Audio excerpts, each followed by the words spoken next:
Të nderuar shikues, fjalët e arta nuk shkruhen në karta, por thuhen këtu në podcastin e Liris në gjuhën shqipe këtu në Tiranë tek podcasti Okult. Sot në vazhdim të temave të shkakut pse po ndryshon gjeopolitika botërore nga oreksi i presidentit të rit sapo zgjedhur Donald Trump, i cili ka futur mashin e 6 në politikën e tij si të brendshme ashtu dhe të jashtme, me politikat ekonomike tarifore kundër domethënë tregtisë së lirë, dhe së dyti me aspiratat e tij për të zgjeruar perandorinë e Shteteve të Bashkuara në kurriz të perandorisë britanike dhe evropiane me tokat e Kanadas dhe të Groenlandës, duket se është prishur aleanca euroatlantike, e cila në fakt është vetëm atlantike dhe Europa nuk kishte ndonjë ndikim dhe rol të madh në ta. Pra ka qenë një aleancë midis Anglisë dhe Shteteve të Bashkuara, por duhet thënë që Shtetet e Bashkuara që me Cecil Rhodesin dhe round table-in e tij ose tryezën e rumbullakt, e cila nxori institucionin më prestigjioz në botë për politikën e jashtme, që është Royal Institution of International Affairs ose Instituti Mbretëror për Marrëdhëniet me Jashtë, i cili ka aktivitetin e vet kolonialist për politikat koloniale të vjetra, të cilat duket sikur kanë heshtur në perandorinë britanike, ku s'perëndonte dielli kurrë deri para luftës së parë botërore, por aspiratat e saj janë përsëri që të rifitoj tokat e humbura, domethënë të rifitoj sidomos Shtetet e Bashkuara të Amerikës. Kjo ishte arsye pse Cecil Rhodes themeloi round table dhe institucionin që sapo përmenda RIA. R me 2A. Para se të fillojmë bisedën tonë interesante, e cila në fakt është e treta, por që s'kan lidhje me njëra tjetrën, se cila mund të shikohet në mënyrë të veçantë dhe të kuptohet fare mirë, ne do të rikujtonim të gjithë shikuesit e podcastit tonë në YouTube të bëjnë abonimin ata që se kanë bërë ende dhe që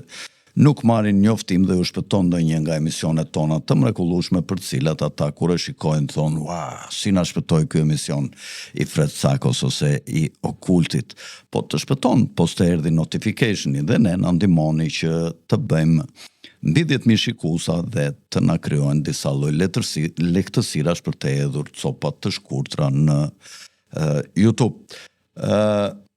Gjithashtu, mos harroni pasi të bëni subscribe, abonimin pra, sipas rregullave që ka YouTube-i, të bëni dhe atë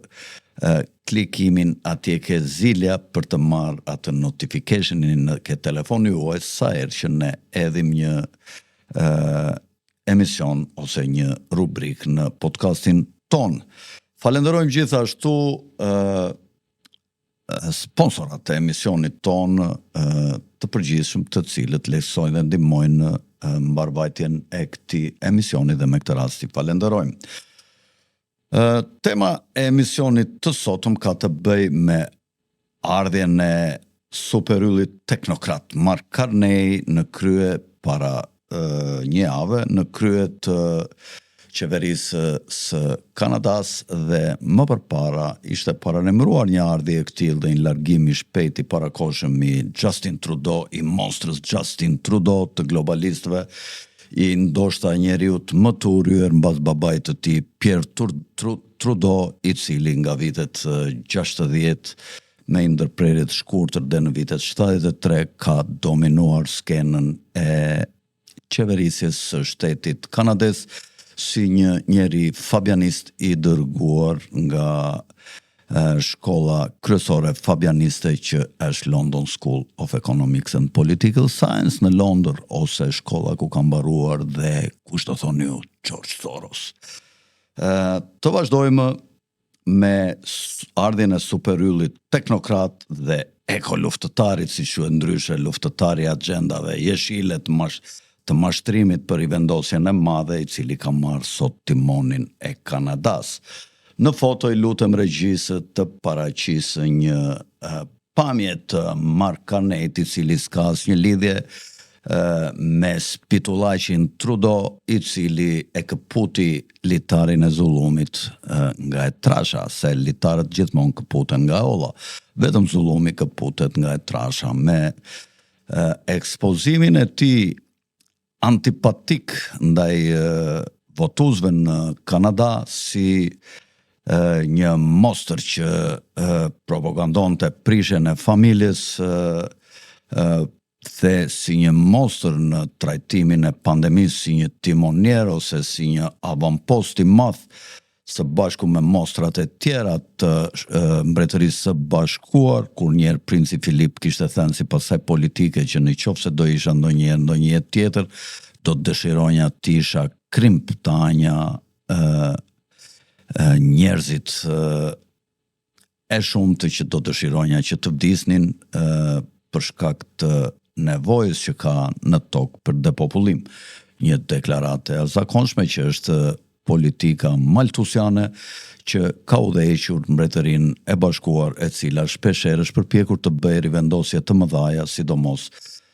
do të përdornim atë ngjarjen e krizës së madhe të patateve, si quhej në Irlandë në vitet 1860, mos gaboj, ku vdiqën me 10 irlandeze, e cila nuk ishte gjë tjetër veçse një përpjekje për të bërë depopullim. Kjo politikë është arsyeja pse Kanadaja sot nuk është një vend me territorin ndoshta më të madh në të dy Amerikat dhe me 10 milion gati kilometro katror, siç e kam thënë dhe emisionet e para, dhe popullsia është vetëm 32-33 milion banor, më pak se popullsia e Kalifornisë, të një shteti të Shteteve të Bashkuara të Amerikës, ku ka lulëzuar jeta dhe është rritur vazhdimisht nga dekada në dekadë numri popullsisë, po dhe të ardhurat ekonomike.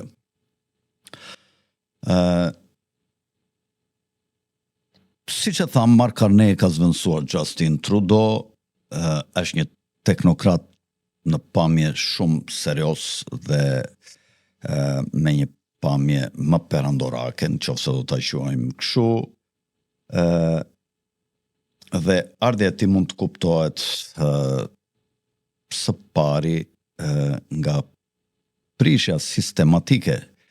që I ka shkaktuar imazhit sistemit Justin Trudeau, dhe e dyta nga roli historik I perandorisë britanike që nëpërmjet Kanadas ka 2 shekuj që përdoret presioni për të rishte në dorë Shtetet e Bashkuara të Amerikës, të cilat nuk duhet kenë qendrën as në Washington as në New York, por vetëm në London, madje në City of London, aty ku është qendra e madhe financiare dhe politike e perandorisë britanike dhe ku ka qenë. Kanadaja është përdorur si një armë e perandorisë britanike kundër Shteteve të Bashkuara të Amerikës. Duhet të thënë se dhe në Shtetet e Bashkuara dhe në Kanada ka pasur lëvizje qysh në shekullin e 18, dihet që Shtetet e Bashkuara fituan pavarësinë në vitin 1776 de jure, kur një grup I madh politikanësh kërkuan pavarësimin nga Anglia dhe Britania dhe më vonë I zgjeruan territoret në kontrollin e tyre, duke u bërë nga 13 shtete, gjithnjë e më shumë, por Britania në pas më pak se një shekulli I ndezi fitilin e luftës civile dhe u përpoq që ta ndante pjesën e jugut nga pjesa e veriut që njifte Abraham Lincoln si president, dhe kjo luftë civile zgjati për 4 vjet, 1861-1865, dhe u fitua nga ata që quheshin unionist apo nga Abraham Lincoln, I cili më vonë u vra nga John Wilkes Booth, që është nga familja e ish-gruas të një prej kryeministrave britanik më famkeq, është Tony Blair. Në shekullin e 19, Kanadaja, edhe sot vazhdon të jetë, ka filluar të njihet si armiku kryesor I SBA-s dhe inteligjenca e Konfederatës, si quhet Britania, ka pasur në patronazhimin e Britanisë së Madhe ka pasur rjetin e bazave të saj të fuqishme të inteligjencës, sidomos në 2 qytete, në Montreal dhe në Toronto. Këto rjete të inteligjencës së Konfederatës koordinuan operacione terroriste kundër Unionit në kohën e luftës civile nga veriu, por gjithashtu nga Torontoja nga Montreali është nisur dhe është stërvitur dhe është nisur për të vrarë Abraham Lincolnin në vitin 1865, është nisur rasti i John Wilkes Booth, i cili pasi u dënua më mbrapa është larguar dhe është marrë nga Britania dhe ka jetuar i qetë në disa vila që janë falur, në disa territore që janë falur pronat veta, që u dhanë për këtë vepër që bëri nga familja Rothschild. Këto fakte unë i kam parë dhe më kam pëlqyer se janë trajtuar në një libër të shkëlqyer të një autori që quhet Beri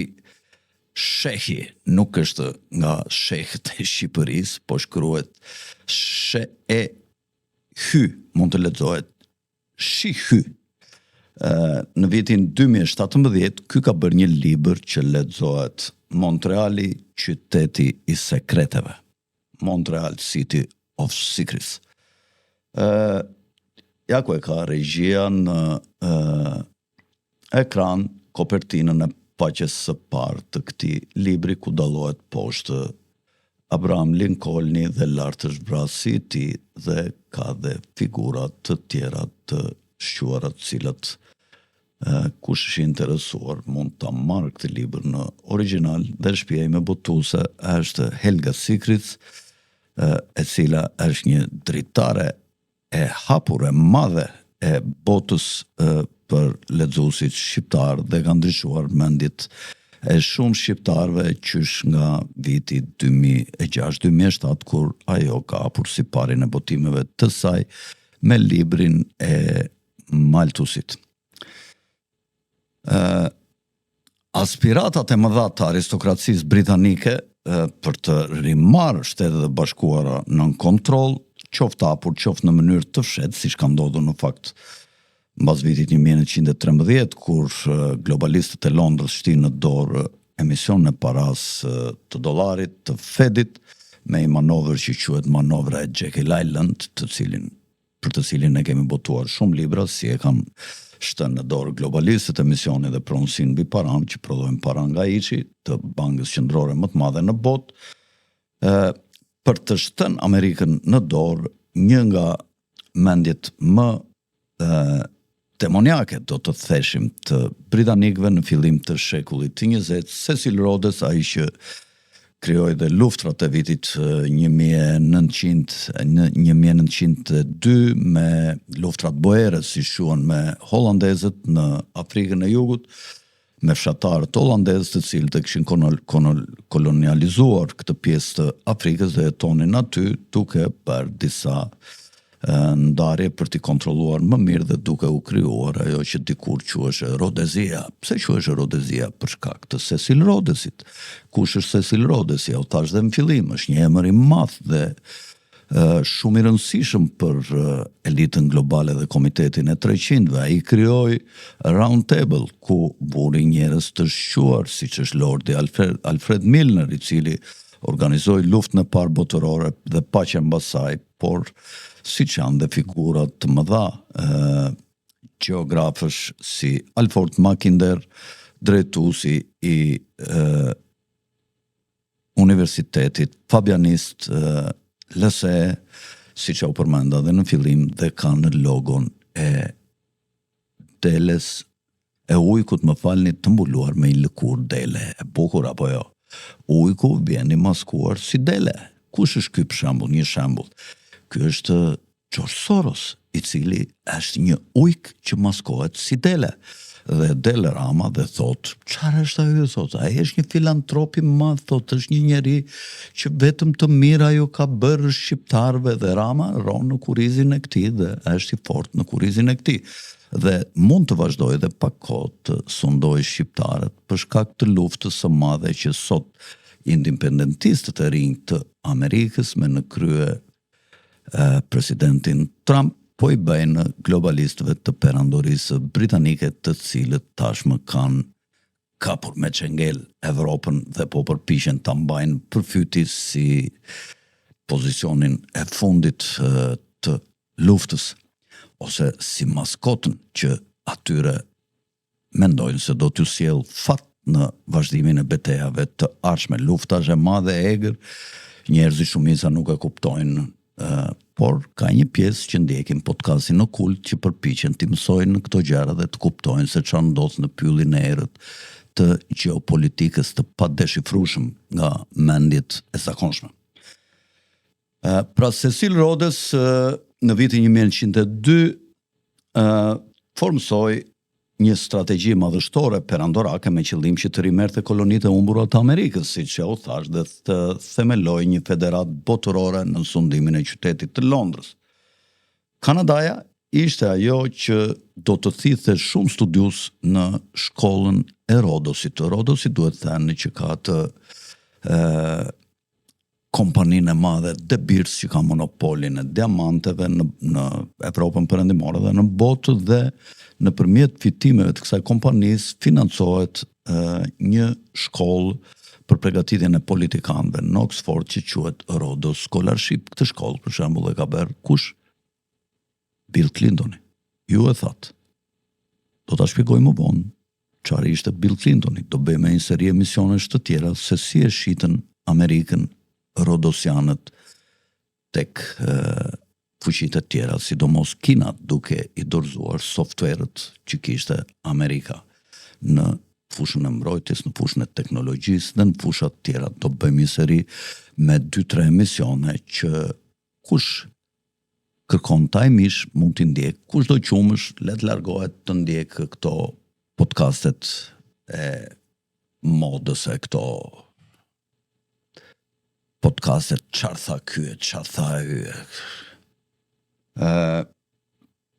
Vazhdojmë. Fakti që shumë politikanë të Kanadas që kanë drejtuar Kanadan kanë mbaruar Oxfordin dhe shkollën e Rhodesit, e ka treguar, kam zgjedhur një artikull me 16 artikuj, një seri artikush në Shtetet e Bashkuara nga gazetari amerikan Eugene Griffin, i cili në vitin 1951 në Chicago Tribune ka pasur 16 artikuj me titull Kanadasi ofrohen territore të hapura në shkollën e Rhodesit. Pra, shumë student nga Kanadaja kanë shkuar, kanë përfituar dhe ju është bërë dhe një trushpëlarje në Rhodes, ku janë organizuar dhe janë fuqizuar me ide në fushat të ndryshme shumë politikanë dhe drejtues të administratës së lartë të Kanadas, të cilët do t'i kundërvjeshin grupit tjetër të independentistëve, të cilët kanë dashur gjithmonë të bashkohen me Shtetet e Bashkuara. Por në qoftë se në Shtetet e Bashkuara sa ishte kasta e vjetër deri në fund të viteve 1800, pra të shekullit të 19, ku ekzistonin në shumicë drejtuesit të cilët ishin independentistë të fuqishëm dhe kërkonin të bënin një Amerikë të fortë, mbas krijimit të RIAS, e cila krijoi BIN e vet në Shtetet e Bashkuara, që është me akronimin CFR, Council on Foreign Relations. Ky këshill nuk është gjë tjetër veçse një mjet manipulator që të nxjerrë politikanë dhe ide të ndryshme në favor të City of London të perandorisë britanike, të cilët kërkonin të inkorporonin Shtetet e Bashkuara brenda paketës politikës perandorake britanike. Dhe dora dorës politikanët që kanë rënë në surdinën e globalistëve të City of London, këtë shekullin që kaloi deri me ardhjen e Kennedit njerë dhe pasaj të Trumpit, por deri diku edhe të presidentit Reagan, këta janë përpjekur të sjellin në politikën amerikane independencën dhe pavarësinë në frymën e etërve themelues të Shteteve të Bashkuara në vitin 1776, kur u shpall deklarata e pavarësisë prej tyre. Ja çfarë thotë në fakt Eugen Griffin në vitin 1951 në një seri artikush me titullin Kanadas i ofrohen fusha të hapura për studime nga Rodosianët, i quajnë ky. Këto artikuj janë shkruar midis 15 dhe 31 korrikut në Chicago Tribune, siç u thënë, Chicago Tribune. Dietarët dhe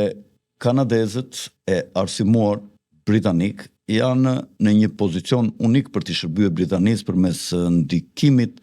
të Kanadas në Washington si një fqinj i Shtetet e Bashkuara që ata janë. Kanadaja vepron si një lidhje, si një cimento midis Anglisë dhe Shtetet e Bashkuara, duke ndihmuar në mbajtjen e Republikës fqinje në përputhje me shtetin am të sundimit, që është Britania. Domethënë me sundimin e shtetit am. Kur generali MacArthur nuk i pëlqeu Britanisë dhe Kanadas me përpjekjet e tij për të fituar luftën koreane,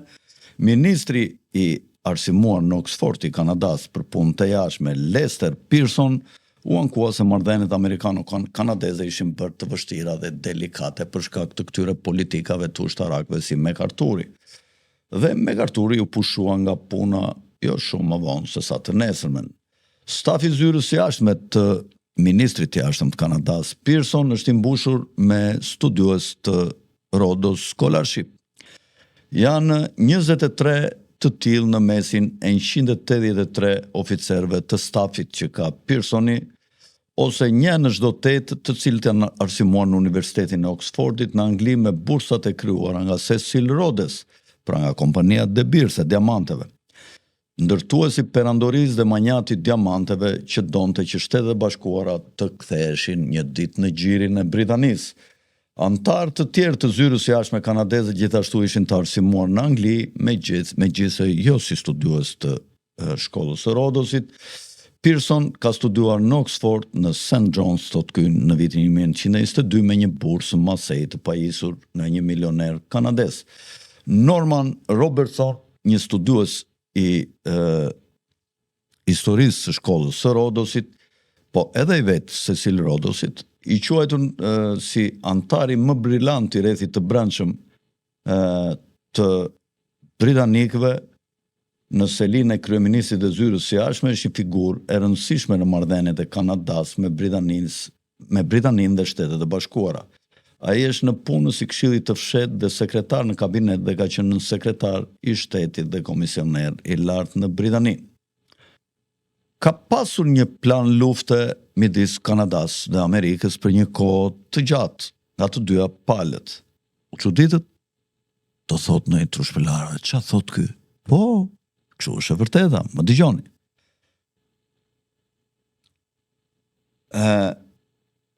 Në shekullin e 20 ka ekzistuar një doktrinë që quhet marrëdhënia speciale, është vetëm për tradhtarët,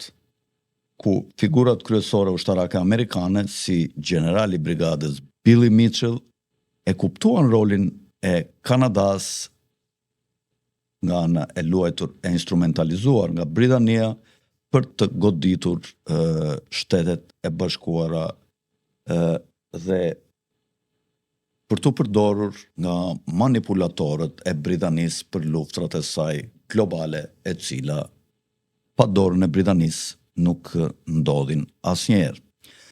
Generali Mitchell luftoi kundër marrëdhënieve speciale me Kanadan dhe mbegozhdë, si quhet, dhe udhëhoqi ushtrinë duke krijuar dy doktrina: planin e luftës së kuqe dhe planin e luftës portokalli, siç i quante Billy Mitchell, për të mposhtur Britaninë në kontekstin e një lufte eventuale midis fuqive anglisht folse, siç janë Shtetet e Bashkuara dhe Anglia. I lutem regjisë të vendosë artën e përgatitur nga Billy Mitchell, se kjo është plani i luftës së kuqe, se si do goditeshe Kanadaja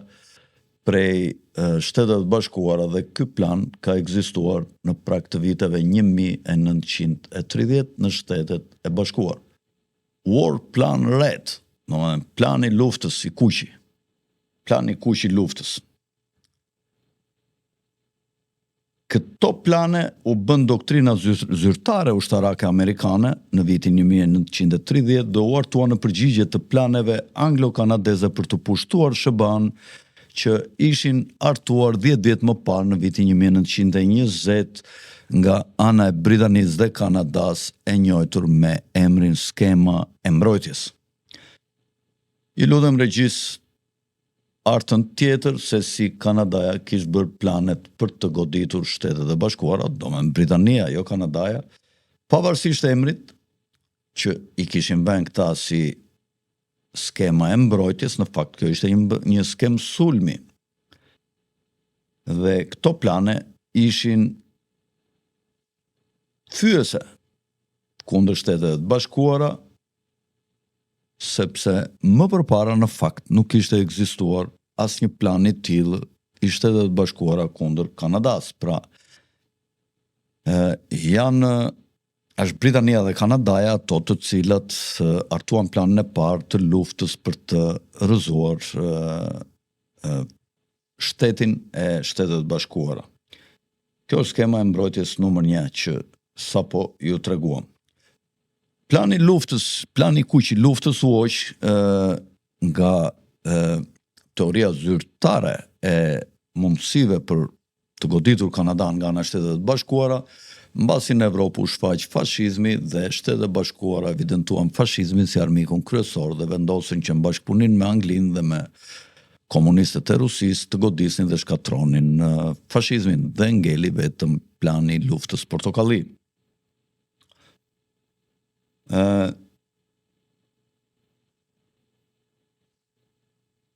Infiltrimi i agjendës së gjelbër, e cila në fakt është një agjendë për depopullimin, në politikën e jashtme dhe të energjisë në Shtetet e Bashkuara u nxit në masë të madhe nga ndikimi i një studenti të shkëlqyer të Rhodes Scholarship kanadez që është Maurice Strong, i cili ka qenë një politikan i shquar i Kanadas. Nga viti 1963 dhe në vitin 1970, Strong mbikëqyri një riorganizim të gjerë të Partisë Liberale prej 7 vjetësh të Kanadas dhe madje në biografinë që i ka shkruar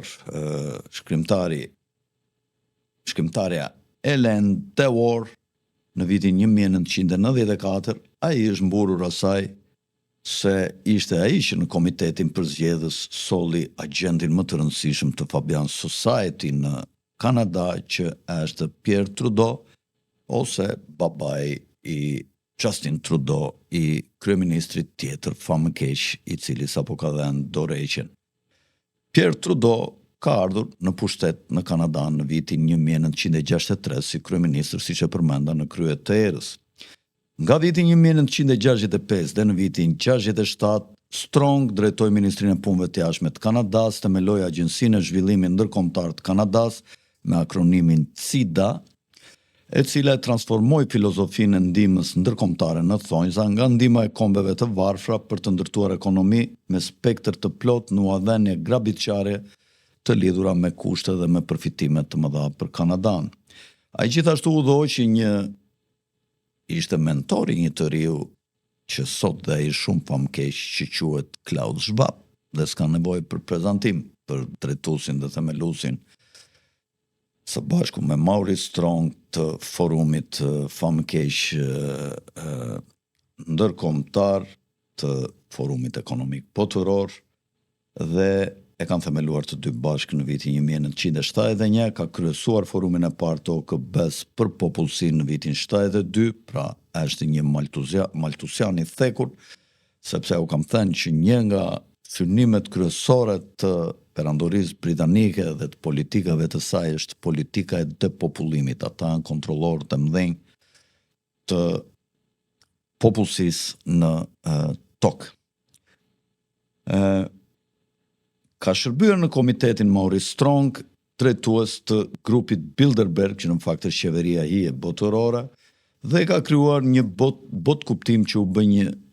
bë njohur si marrëveshja e re e gjelbër apo Agenda 21 e nisur në Rio, e cila ka dhe në efektet e saj me një nga vektorët e goditjes që ishte pandemia 2020-2024. Sot, trashëgimtari shpirtërori Maurice Strong dhe i Tryezës së Rumbullakët, që është Mark Carney, po ngrihet për të marrë kontrollin e Kanadas. Të flasim një çik për Mark Carney. Një gazetari National Post që është Peter Foster e ka përshkruar mandatin e Mark Carneyt me shumë elokuencë, në fakt duke shkruar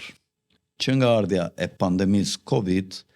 Carney ka qenë në krye dhe në qendër të promovimit të një agjende politike të njohur si rivendosja e madhe, që nuk është gjë tjetër veç se depopullimi, të cilës ne i kemi bërë oponencë. Unë i kam bërë oponencë, ashtu si dhe një grup i vogël njerëzish, shumë i vogël, një grush njerëzish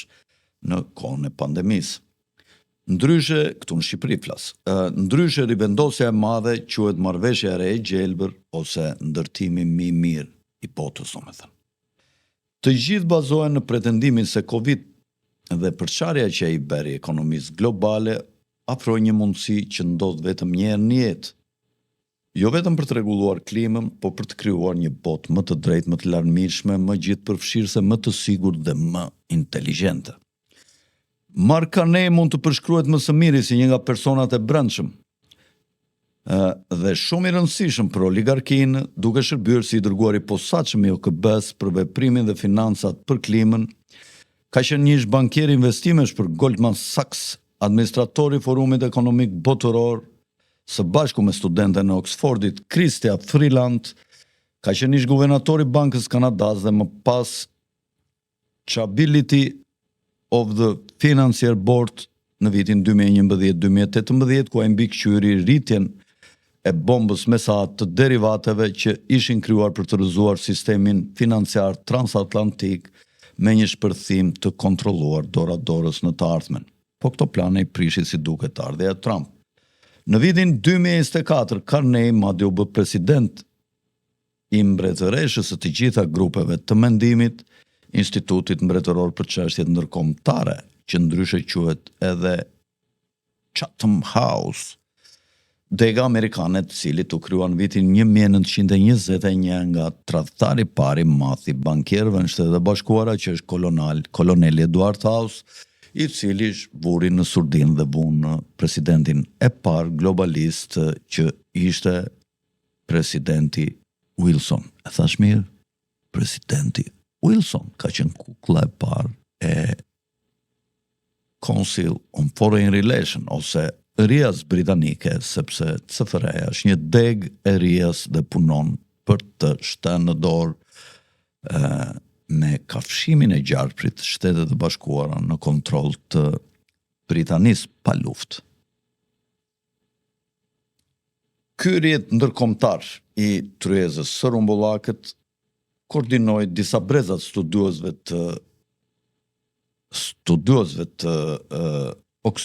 të Rhodes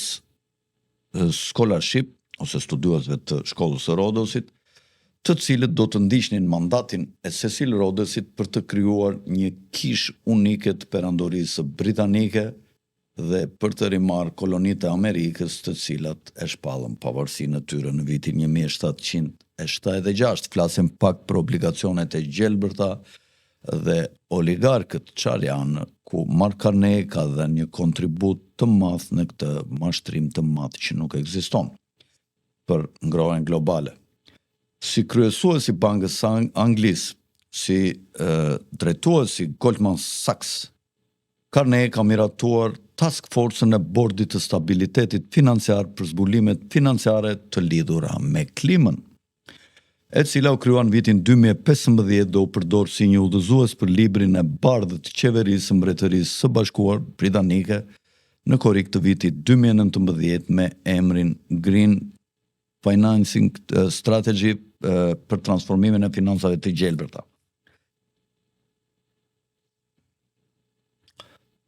Letra e bardhë propozoi konsolidimin e pozicionit të Mbretërisë Bashkuar si një qendër globale për financat e gjelbra dhe pozicionimin e Mbretërisë Bashkuar në krye të inovacionit financiar të gjelbër dhe të dhenave analitike të miratuara nga institucionet që përfaqësojnë $118 trilion aktiv në nivel global. Pra, gjithë të kompani që përfaqësojnë një nivel kaq të lartë të aktiveve të kompanive kryesore të botës janë të përfshira në agendën e gjelbër nëpërmjet këtyre politikave britanike ku Mark Carney ka luajtur një rol si violinë e parë. Task Force-a udhëhequr nga Carney gjithashtu krijoi iniciativën e financave të gjelbërta në vitin 2016 që tani është mjeti kryesor i krijuar për të devijuar flukset ndërkombëtare të kapitalit drejt teknologjisë së gjelbër. Ish punëdhënësi i dikurshëm i Carneyt, Goldman Sachs ka krijuar gjithashtu një indeks të gjelbër për investimet të virtytshme, duke përfshirë 2 indekse të reja të qëndrueshmërisë për të promovuar investime të mëdha në infrastrukturën e gjelbër të quajtur me akronimin CDP në shqip, Environment EW dhe CDP Eurozone EW. Akronimi CDP e ka origjinën nga projekti i zbulimit ose i kontrollit të klimës, një institut me bazë në Londër që ka gjeneruar programin e Goldman Sachs. Marin Abiat e Goldman Sachsit ka promovuar indeksin CDP duke thënë më 10 korik se ne jemi të bindur që financimi i qëndrueshëm u mundson tregjeve financiare të luajnë një rol të virtytshëm në ekonomi. Në ndikimin e Mark Carneyt dhe mbretit Charles, Banka e Anglisë dhe disa nga bankat më të pista në rrjetin e financave të Rothschildve në City of London kam promovuar instrumente financiare të gjelbra të udhëhequra nga Green Bonds, ose bonot e gjelbra, si mund ta themi në shqip, për të ridrejtuar planet e pensioneve dhe fondet e përbashkëta drejt projekteve të gjelbra në të cilat askush në mendjen e tij nuk do t'i investonte në këtë drejtim kurrë me dëshirën e vet. Indeksi ekologjik social, qeverisja, tani është krijuar në 51% të bankave gjermane duke përfshirë bombën e derivateve që pret të fryjë me emrin Deutsche Bank. Bankierët kryesorë që mbështesin këtë linjë si Mark Carney, Bankës Anglisë, kanë thënë se mbi 6.5 trilion euro mund të grumbullohen në këtë indeks të ri, i cili aktualisht llogaritet për rreth $160 miliard. Pra, aktualisht janë grumbulluar rreth $160 miliard dhe mendohet të grumbullohen për një periudhë akoma pak më të gjatë rreth $6.5 trilion duke vendosur këto bono jeshile. Pra, të gjithë ata që duan të investojnë, duhet të paguajnë një taks shtesë për programin jeshil të cilat i imponon në OKB dhe në shtetet e tjera kryesisht elita dhe oligarkia financiare e Britanisë. Krijimi i këtyre obligacioneve të gjelbra ose këtyre bonove të gjelbra funksionon krah për krah me mekanizmat e kësaj bajlit që u thash, e Goldman Sachsit, që janë zbatuar në të gjitha vendet transatlantike me qëllim që të vjedhin triliona dollar nga fondet e pensioneve dhe fondet e përbashkëta erën tjetër që kur të nevojitet një paketë shpëtimi për të mbështetur me shuma të mëdha kundër dështimit dhe që aktualisht është në pritje që këto të ndodhin.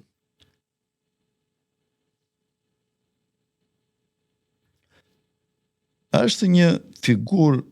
udhëheqëse tjetër pas lëvizjes që e ka emrin Alex Evans, që ka qenë një ish konsulent në njësinë e qëndrueshmërisë ndërkombëtare të Princ Charlie-t, i cili është bashkautor i librit ose i materialit Tendencat globale të Këshillit Kombëtar të Inteligjencës së SBA-s në vitin 2025, një botë e transformuar, dhe ky është bërë një plan i politikës mjedisore të jashtme në fakt për administratën Obama në ndikimin e Britanisë, sepse këta demokratët në fakt kanë qenë pjesë e politikanëve të cilët janë në ndikimin e ideve të Rodosit, të institucionit të think tankut RIA, që është Royal Institution of International Affairs, si që u thashe në fillim, që ka degën e vetë CFR-n në Shtetet e Bashkuara ose Council for Foreign Relation, i cili në fakt kërkon të sjellë globalist që të shkatrojnë dhe të minojnë fuqinë dhe independencën e Shteteve të Bashkuara dhe futjen e saj në kontrollin e globalistëve të City of London në mënyrë të heshtur. Alex Evans, që përmenda së fundmi, që është mik dhe konsulenti Prince Charlie-t, drejton gjithashtu projektin e psikologjisë kolektive. Aty ku psikologjia takohet me politikën. Figurat tjera kryesore të inteligjencës britanike që menaxhonin lëvizjen e rivendosjes së madhe ishin Farhana Yamin, Sam Gael nga Chatham House dhe të mbikëqyrura nga kryeministri aktual i Kanadas, nga i superylli Mark Carney. Çështja në fakt me të gjitha këto teoritë e gjelbra ose me rrezikun e ngrohjes globale, siç u kam thënë gjithmonë, çështja është depopullimi dhe kontrollimi i popullsisë. Oligarkët që kanë drejtuar dizajnin e madh të gjelbër, që kur klubi i Romës me Sir Alexander Kingun, themeluesin e vet, organizuan botimin e librit Limits to Growth, limitet e rritjes në vitin 1970, ata e kanë titur se burimet e gjelbërta të energjisë me densitet të ulët të fluksit të energjisë do të ngushtonin në fakt me uljen e ofertës së energjisë popullsinë globale. Kjo është arsyeja pse këta thonë duhet të përdorim burime të gjelbra të energjisë. Shkaku është të ulin prodhimin e energjisë, dhe ulja e prodhimit të energjisë do të thotë ulje zhvillimit do të thotë ulje dhe kontroll i numrit të popullsisë nëpërmjet teknologjisë dhe inteligjencës artificiale që ka filluar të ngrihet dhe të arrijë maja të papara dhe të paimagjinuara përpara disa dekadash. Sir Alexander King ka thënë në vitin 1990 këto fjalë të mëdha. Në kërkimin e një armiku të ri për të na bashkuar, ky ka themeluar klubin e Romës. Klubi i Romës ndjek politikat e depopullimit, është krijuar vetëm për të punë nga Rockefellerët dhe Gianni Agnellit në vitin 1971. Është krijuar në Romë prej tyre dhe prandaj quhet dhe klubi i Romës për datën e themelimit. Ka pasur dy drejtuesit e parë, Alexander King dhe Alexander Haig nga Shtetet e Bashkuara, një njeri i globalistëve, përfaqësuesi i Shtetet e Bashkuara në NATO dhe në fusha të tjera, i shkolluar jo vetëm Shtetet e Bashkuara, por dhe në Rusi. Pra, Alexander King, themeluesi i klubit të Romës, thot këto fjalë të mëdha dhe të thjeshta dhe të hapura, po telet prap nuk e kuptojnë. Në kërkimin e një armiku të ri për të na bashkuar, ne dolëm me idenë se ndotja, kërcënimi i ngrohjes globale, mungesa e ujit, uria dhe të ngjashme si këto duhet të përshtateshin faturave më të kripura. Të gjitha këto rreziqe shkaktohen nga ndërhyrja njerëzore dhe vetëm nëpërmjet ndryshimit të qëndrimeve dhe sjelljeve këto pasoja mund të kapërcehen. atëherë armiku i vërtet është vetë njerëzimi, thot Kingu. Sir King ishte duke ndjekur në të vërtet drejtimin e themeluesit të UNESCO-s dhe presidenti në fakt i klubit të eugenikës, Sir Julian Huxley, i cili shkroi në vitin 1946. Huxley ka bërë edhe një libër shumë të tmerrshëm, i cili quhet The New Brave World, bota e re e guximshme. Ja çfarë ka thënë Julian Huxley, se e përzgjodha këtë paragraf. Do të kërkohet unifikimi politik në një lloj qeverie botërore. Edhe pse çdo politikë eugenike radikale do të jetë për shumë vite e pamundur politikisht dhe psikologjikisht, do të jetë e rëndësishme për UNESCO-n të shohë që problemi eugenik të shqyrtohet me kujdesin më të madh dhe që mendja e publikut të jetë e informuar për çështjet në fjalë, aq sa ajo që tani është e paimagjinueshme, të paktën mund vetëm të mendohet sa mund të ndodhë. Vetëm pak vite më vonë, Huxley bashkëthemeloi fondin botëror të kafshëve të egra me princin Philip Mountbatten dhe princin Bernard të Holandës. Të tre ishin të pranishëm në takimin themelues të organizuar nga princi Bernard i Holandës, i cili në fakt ka qenë një nazist në kohën e luftës së dytë botërore. Ishin bashkëthemelues këta të tre të grupit Bilderberg ose qeverisë IE botërore për të çuar përpara këtë shndërrim madhështor të shoqërisë me një veçfarosje të qëllimshme në vitin 1954, ku u krua klubi Bilderbergerit, dhe ndërsa Huxley nuk jetonte ose nuk ishte i pranishëm në vitin 1917, dy oligarkët e tjerë, pra princi Philip Mountbatten i Anglisë, që thate që në jetën tjetër do desha të isha një krim që ta anja njerëzit që do vdisnin me shumicë. Këta dy oligarkë të mëdhenj bashkëthemeluan atë që quhet Trusti i Natyrës 1001, së bashku me lëvizjet e tjera shumë lëvizje të tjera të mbrapshta që bën mbi gjoja rregullimin e mjedisit.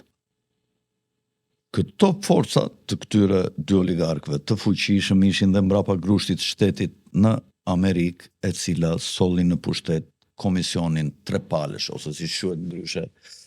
Trilateral Commission, të cilët sollën si president njeriu e tyre Jimmy Carter bashkë me grupin e vet, të cilët nuk kishin gjë tjetër veç se disa njerëz të emëruar nga globalistët, disa teknokratë të cilët do të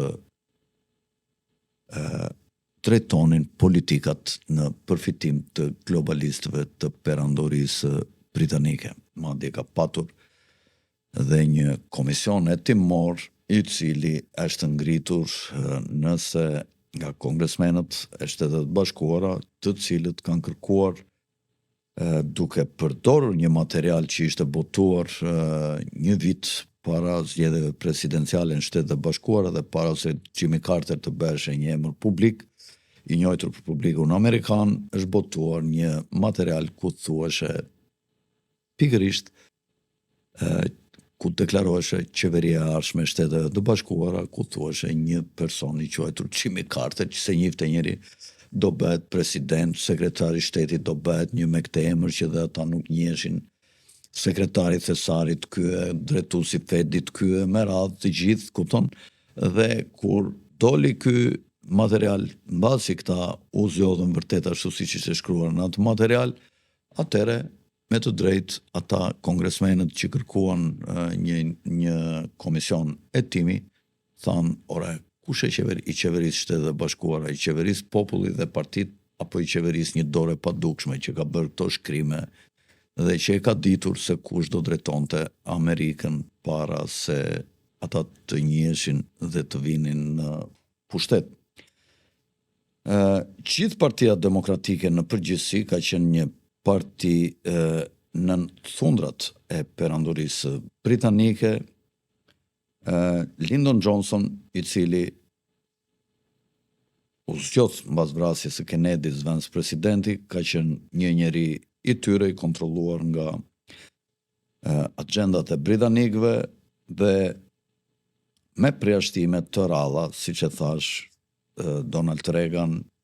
dhe tash i presidenti Trump në mandatin e parë dhe tash në mandatin e dytë, është përpjekur të shpallë një Amerikë sipas vullnetit dhe dëshirës të atyre që e krijuan, politikanëve të mëdhenj, ata të cilët nënshkruan aktin e madh të pavarësisë nga perandoria britanike, ku Shtetet e Bashkuara do të ishin një shtet